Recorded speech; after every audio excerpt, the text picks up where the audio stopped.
Hey guys, Jason here, taking a look at gold again. It's been a few days since we checked out gold, so let's take a gander at the daily time frame and try to determine what's going on and what we can expect in the short term.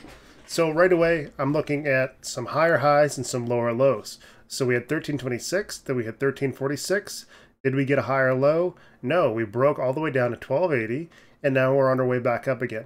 So we're right at the point where the bulls need to decide, are we going to try and go for another higher high, which would have them quite extended on this current run to get back up over 1346, or are we going to set a new lower high, which is more likely in my opinion, as we are at a major area of resistance here at 1326. This has been a feature of our videos previously.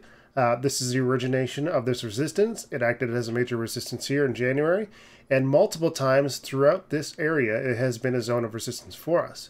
So the fact that we're coming up, possibly setting a lower high against this zone of resistance, has me thinking, yeah, we're going to pull back here on the short-term time frame and see if we can get that major pullback turned into a lower low on the daily.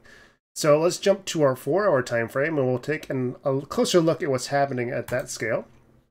So here is our 4-hour time frame. You can see I've got a channel carved out here, and I'm going to go put a horizontal line here at 1326.312. So let's do that. 1326.312. That is our daily area of resistance that we're looking at, and you can see that we're coming up very close to that level.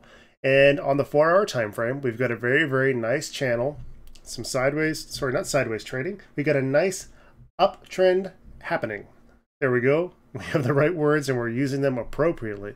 So here's our channel. We got the key, very clear area of resistance, area of support. That's what you need to see in these channels. Multiple pullbacks. So our trend line is acting as resistance as we expect, and then we've got our support. And we know that the longer a trend is in place, the more reliable its zones of area and support become.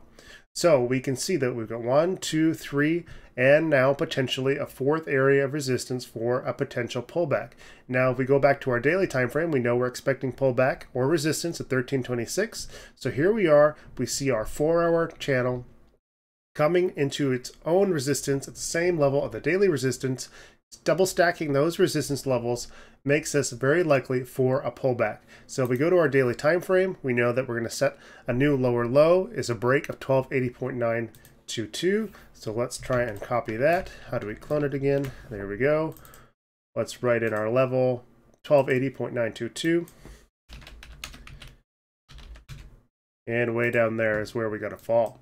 So for this to play out in the 4-hour time frame, we're going to have to come up, confirm this resistance, see rejection from the 4-hour and the daily resistance, come back down, lose our 4-hour uptrend, which in this case is going to be the loss of this candlestick here, 1303.354. Let's go mark that in. We'll save our chart for further discussion should we get back down here.